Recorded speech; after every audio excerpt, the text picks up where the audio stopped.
இயேசு கிறிஸ்துவில் எனக்கு பிரியமான சகோதர சகோதரிகளே, நம் ஆண்டவரை போற்றி புகழ்ந்தவர்களாக இந்த நாளை இனிதாக ஆரம்பிப்போம். என்றும் வாழும் இல்லாமல் இறைவா, உம்மை போற்றுகின்றோம், உம்மை புகழ்கின்றோம், ஆராதிக்கின்றோம், உமக்கு நன்றி செலுத்துகின்றோம். இந்த நாளிலே நீர் எங்களுக்கு சில நல்ல செய்திகளை சொல்லிக் கொடுத்திருக்கின்றீர். இதற்காக உமக்கு நன்றி கூறுகின்றோம்.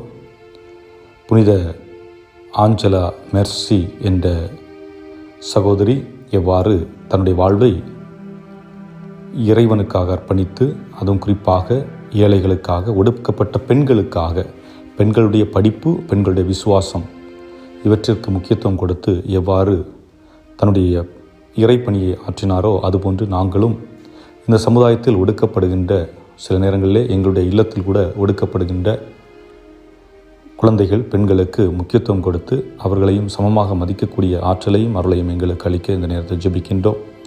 மேலும் நாங்கள் எங்களுடைய வாழ்விலே நாங்கள் செய்கின்ற தவறுகளிலிருந்து விடுபட்டு மனமாற்றம் அடைந்தவர்களாக தூய ஆவியானவரை பெற்று வாழக்கூடிய ஆற்றலையும் அருளையும் எங்களுக்கு அளித்தவர்கள் எங்கள் ஆண்டவராய் கிறிஸ்து வழியாக மன்றாடுகின்றோம். ஆமென். அன்புக்குரியவர்களே, இன்றைய நாளிலே நற்செய்தியில் பார்க்கின்ற பொழுது இயேசுவை பேய் பிடித்தவர் என்று குற்றம் சாட்டுகின்றார்கள். அதாவது, ஒரு மனிதர் நல்லது செய்து கொண்டிருக்கின்றார், ஒரு மனிதர் நோயாளிகளை குணப்படுத்துகின்றார், மனதளவில் பாதிக்கப்பட்டிருக்கின்றவர்களை குணம் கொடுக்கின்றார், தொழுநோயாளிகளை தொட்டு குணப்படுத்துகின்றார், உணவு இன்றி இருக்கின்றவர்களுக்கு உணவு கொடுக்கின்றார். இவ்வாறு பல நல்ல செயல்களை செய்த ஒரு நபரை பார்த்து பேய் பிடித்தவன் என்று சொல்லுகின்றார்கள். இந்த வார்த்தைகளை கேட்கின்ற பொழுது நமக்கு எப்படி இருக்கிறது? பல நேரங்களிலே நாம் நம்முடைய வாழ்விலே பல நல்ல காரியங்களை செய்திருப்போம். நல்ல காரியங்களை செய்து பிள்ளைகளை படிக்க வைத்திருக்கலாம், அல்லது இல்லாதவர்களுக்கு உதவி செய்ய முற்பட்டிருக்கலாம், ஏதோ ஒன்று செய்திருப்போம். ஆனால் நமக்கு அவர்கள் கொடுக்கின்ற பேர் என்ன தெரியுமா? பிழைக்க தெரியாதவன்.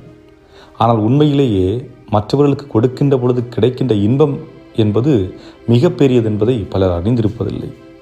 தன்னிடம் உள்ளவற்றை மற்றவர்களுக்கு கொடுத்து பழகுகின்ற பொழுது ஆண்டவர் சொல்வது போன்று வலதுகை செய்வது இடதுகை அறியாதிருக்கட்டும்.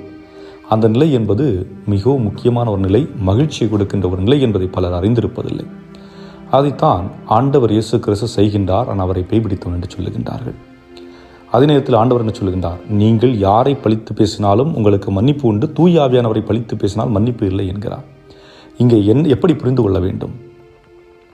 தூய ஆவியானவரை ஒருவர் பழிக்கின்றார் என்றால் எதற்கு அடையாளம் என்றால் கடவுளை ஏற்றுக்கொள்ளவில்லை, கடவுள் மீது நம்பிக்கை வைக்கவில்லை.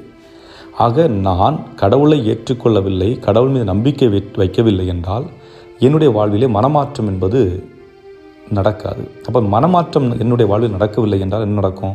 நான் தவறுகளை திரும்ப திரும்ப செய்து கொண்டிருப்பேன். அந்த தவறுகளினால் ஏற்படுகின்ற மன உளைச்சல்கள், பிரச்சனைகள், அதனால் ஏற்படுகின்ற பாதிப்புகள் என்னை தொடர்ந்து தாக்கி கொண்டே இருக்கும். அப்போ என்னை மற்ற பிரச்சனைகள் தாக்குகின்ற பொழுது என்னால் சுதந்திரமாக இருக்க முடியாது, என்னால் மகிழ்வாக இருக்க முடியாது, மகிழ்ச்சியை அடைய முடியாது. அப்படிப்பட்ட தருணத்திலே நாம் தூய ஆவியானவரை விட்டு விலகி இருக்கின்றோம் என்று பொருள். ஆக தூய ஆவியானவர் இருக்கின்ற இடத்திலே மகிழ்ச்சி இருக்கும், அவர் இல்லை என்றால் அங்கே மகிழ்ச்சி இருக்காது. அதைத்தான் ஆண்டவர் சொல்கின்றார், தூய ஆவியானவரை பழித்தீர்கள் என்றால் அங்கே உங்களுக்கு விமோசனம் கிடையாது, மன்னிப்பு கிடையாது என்பது.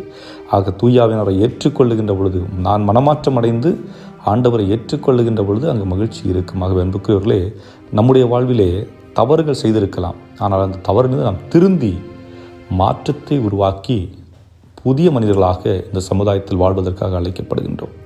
இதைத்தான் இன்று நாம் பார்க்கின்ற ஒரு புனிதை செய்கின்றார். அந்த புனிதை என்ன செய்கின்றார்? தன்னுடைய சிறு வயதிலிருந்து பெண்களுக்காக ஒரு துறவற மடம் அமைக்கின்றார். ஆனால் இது அடைபட்ட அருட்சகோதரிகளுக்கான இல்லம் அல்ல, மக்களிடத்தில் சென்று பணியாற்றுகின்ற ஒரு அருட்சகோதரிகளுக்கான இல்லம் 14ஆம் நூற்றாண்டிலே கட்டுகின்றார். அந்த அருட்சகோதரி திட்டம் என்னவென்றால், அந்த பெண்களுக்கு கல்வி கொடுக்க வேண்டும், பெண்களுக்கு விசுவாசத்தில் ஆழப்படுத்த வேண்டும். ஏனென்றால் பெண்களில் மாற்றம் உருவானால் அது குடும்பத்தில் பிரதிபலிக்கும், அதுபோன்று சமுதாயத்தில் பிரதிபலிக்கும், இன்னும் பொது மேடைகளிலும் பொது இடங்களிலும் பிரதிபலிப்பதற்கான வாய்ப்புகள் இருக்கின்றதாகவே பெண்களை அடித்தளமாக கொண்டு இதை அமைக்கிறேன் என்று அந்த ஒரு துறவற குழுமத்தை அமைத்து அதன் வழியாக அவர் இறைவனுடைய விருப்பங்களை நிறைவேற்றி கொண்டிருந்தார்.